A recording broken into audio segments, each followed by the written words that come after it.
Do you remember that first phone call or first time you were told that you were getting signed with the UFC? Do you remember where you were and what that feeling was like? Yes, man. Fucking. I'm glad you asked that question because that was a story I forgot to mention earlier when you were talking about like wild stories or whatever. But man, it was oh my God, like just thinking about it, fucking. I was in California and I was at I was there for my homeboy, one of my really good friends. It was his wedding. We played football together in college, and he's from California. And him and his wife, they had already got married. The year before in Vegas, we were out in Vegas, and um, we all was doing the Vegas thing, and they'd only been dating for like a couple of months or whatever. It was at the club like we're gonna get married, and I was, if you are you serious? Like, because I'm having a great time right now. And if I have to leave this club, to go do this wedding thing, like y'all better fucking do it. And they went to the chat. We all went to the chapel and shit, and they tried to back out, but I made them get married. So they were having a year later. They were actually having a formal wedding reception when I was out in California with these guys, and all my homeboys that I played football with, we were all like reunited. They were all in the wedding. You know what I mean? Like it was just like a big fucking kind of reunion, and we were there all week, and it was during the day. So my buddy Ryan, the one that was getting married, and his wife were at work, and all the other bachelors were at the crib, playing Xbox, and we were playing Madden and just cutting up, and I get a phone call from my manager. My manager never calls me, really. You know what I mean? At this point in my career, it's just like I was just fighting on regional shows. So I was like, why the fuck is Abe calling me? And I answered it, and he was like, Chase, he said, didn't I tell you you didn't get in the UFC? And I was like, yeah. And he's like, I tell you I never break promises. I was like, yeah. He's like, congratulations, you should you signed with the UFC. And he's like, you're fighting. And like I said, my son was due in a couple months. You know what I mean? And and I was there with like my closest friends, like my brothers, I play ball with. Like we're still to this day fucking, you know what I mean? Like this guys would fly out to my amateur fights and fucking just get rowdy. You know what I mean? Like I remember when I fought for the first title in Memphis, and like these dudes were rattled. Like security had to like like tell them to go sit down, so because they were running up to the cage, like shaking the cage in between rap. Like it was, yeah, like these were my fucking boys, and they supported me 100% on my journey and still do. And I was there with them when I got the fucking call, and it was just, oh my god, man! It was just like I was running around the house screaming, and they were like, "What the fuck is wrong with you?" I told them, and then everybody was running around the house screaming. And while my homeboy we didn't tell my homeboy, we didn't tell he got off work. Went to go pick him up from work, and I had the contract printed out in a manila folder. And I said, "Hey, man, you got some in the mail." I was told to give it to you or whatever. He opened it up and started reading it. Fucking, he just like, man, it was fucking awesome. They made an announcement about it at their wedding and shit. It was cool, man. It was like one of the highlights of my life. One of my favorite performances of yours had to been the fight against Rashad Coulter. You were able to put him out with a really nasty elbow. Can you walk me through that finish? Going into that contest, were you looking to use the elbows as maybe a pathway to get the victory? No, man. I always go to usually 12 fights. Sorry. It was game plan is fucking use my jab, which I have a really good jab, and use my low kick and build up and set everything up off of that. And yeah, that wasn't the game plan, obviously. But I was at Jackson Weeks, doing my camps there during the time, and a couple fights after that, and um, those guys like really like they really implement like elbows in the pad work and trying different shit and being like, I mean, you see it with John Jones and all the different techniques that he uses and stuff. So those are things I've been training and you know, but that was just there. I just was like, oh, he seems exhausted and almost out of it. And let me just pull this hand down real quick and pop him with one of these, see what happens. Because I had another elbow finish, stunning elbow finish, my second pro fight. And I knocked that cat out in 11 seconds. So, I don't know, I like using elbows, man, because like people typically want to get inside with me and try to grapple and clinch up and shit. And elbows, like you can't train for elbows. Nobody's really throwing elbows in sparring unless everybody's that big elbow pads on and your partner okays it after that. But yeah, no, the elbow wasn't the elbow was not the game plan. It's just there. And that fight was, and I done lost two fights coming to the UFC. I was 0-2 in the UFC. Uh, my son had just been born, um, and he had been born 4 months prior. Um, my son's mom had just left me, and I hadn't like seen my kid for like 3 months because we were still waiting to go through like the court process and all that shit. And I was fucking dead ass broke, man. I went to Albuquerque with a little bit of money I had to get through camp, and I had literally $115 in my bank account before that fight. And I'm like, okay, I gotta win. I gotta win this fight because I'm fucking dead ass broke. And if I lose, I'm getting cut. That's a fact. I just had a son. Um, and this is on the biggest card of the year. And it was what, UFC 212, pretty sure 212. Because Dallas, of Dallas Santos and again. Miocic, if I'm not mistaken. That's right. Dos Santos, Miocic, Jacek, and um, who was she? I forget who she fought that fight. Dustin Poirier, Eddie Alvarez, fucking dude, just absolutely stacked card. It was stacked from top to bottom.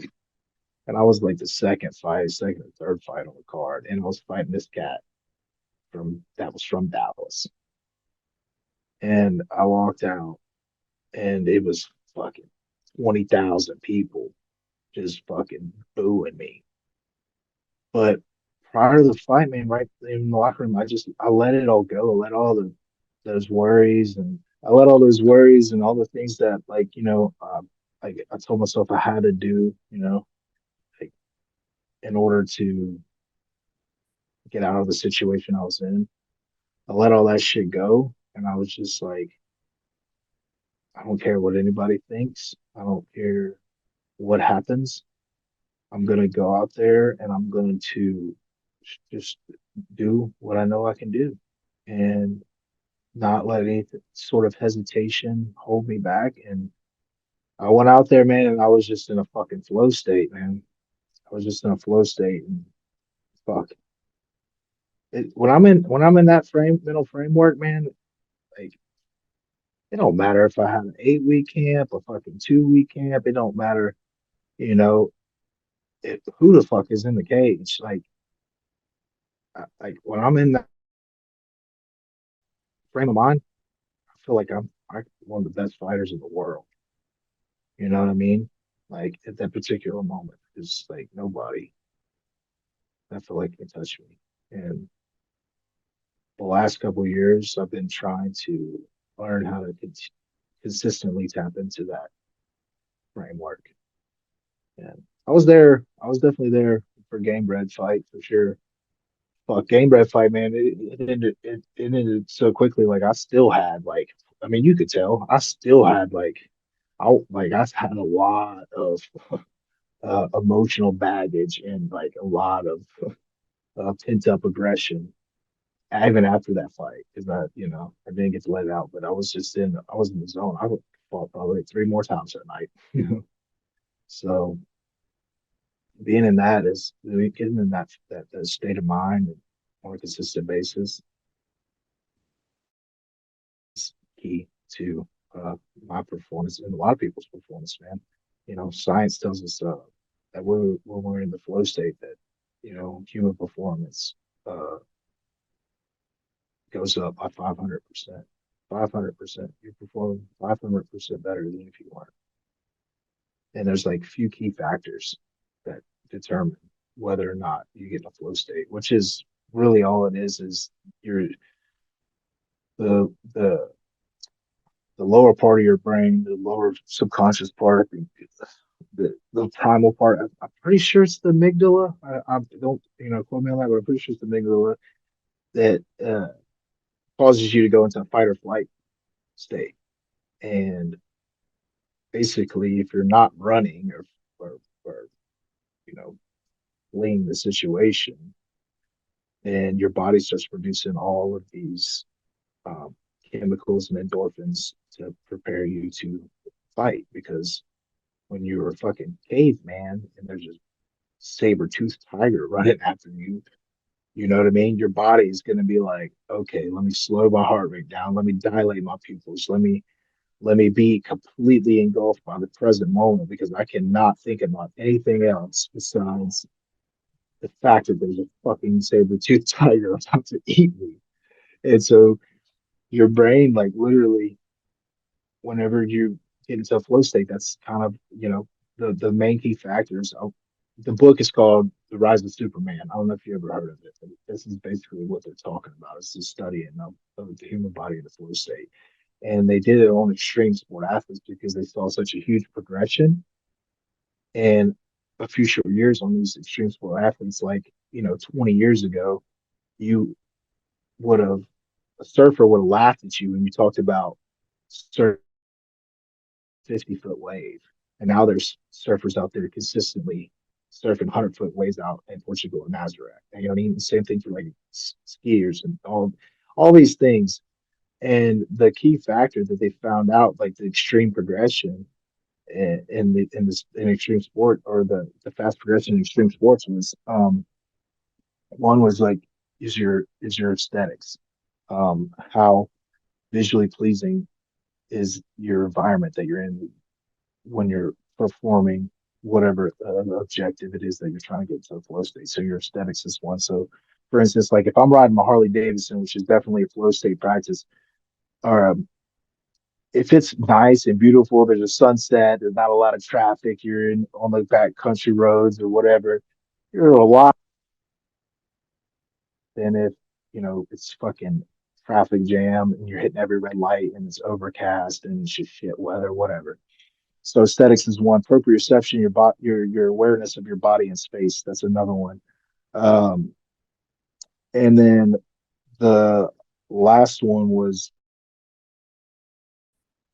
vulnerability. Like how vulnerable are you? It's particularly how vulnerable are you to being hurt or injured or killed. So those are things. Those are like three main things that helps you tap into that flow state or fight or flight. And because if you think about it, people surfing hard for the waves, they're going down the side of a fucking mountain or whatever the case may be. Uh, if they make one mistake, you know what I mean? They're dead. You know what I mean? They're dead. And they, your body can't think about that. You know what I mean? All it's thinking about is like, all right, let me lower your heart rate. Let me dilate your pupils. Let me really engulf you in the moment, the present moment, to where you're not thinking about shit. You're just performing.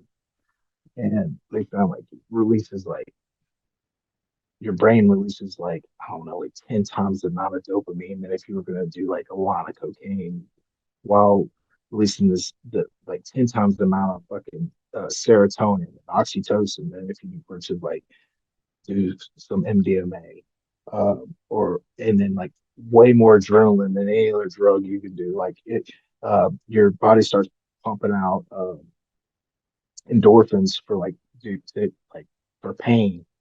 Um, that like if you were to take like like prescription medication for pain, like, and this is all happening at once. And so you can see where um, extreme sport athletes or athletes in general or anybody that's chasing that flow state, it's like it's a drug. It's intoxicating. Like you see people having to push the limits a little bit more and a little bit more and a little bit more because they're chasing that dragon. You know what I mean? And so, you know, tapping into that is on a consistent basis is what like I try to do. You know, that way I can do it whenever it's time. You know, that way whenever that moment comes where it's fight or flight, my body isn't in flight mode. My body isn't in heart rate jumping through my chest, isn't in like having anxiety or having all these other things that you're worried in order to prepare you to fucking run in the other direction. It's able to like engulf itself in the present moment and prepare to fight. And it's a really cool thing, man. And I try to pick up several different modalities in order to progress that. The biggest one's meditation. And then I also uh, picked up playing music. So the drums is the flow state practice for me.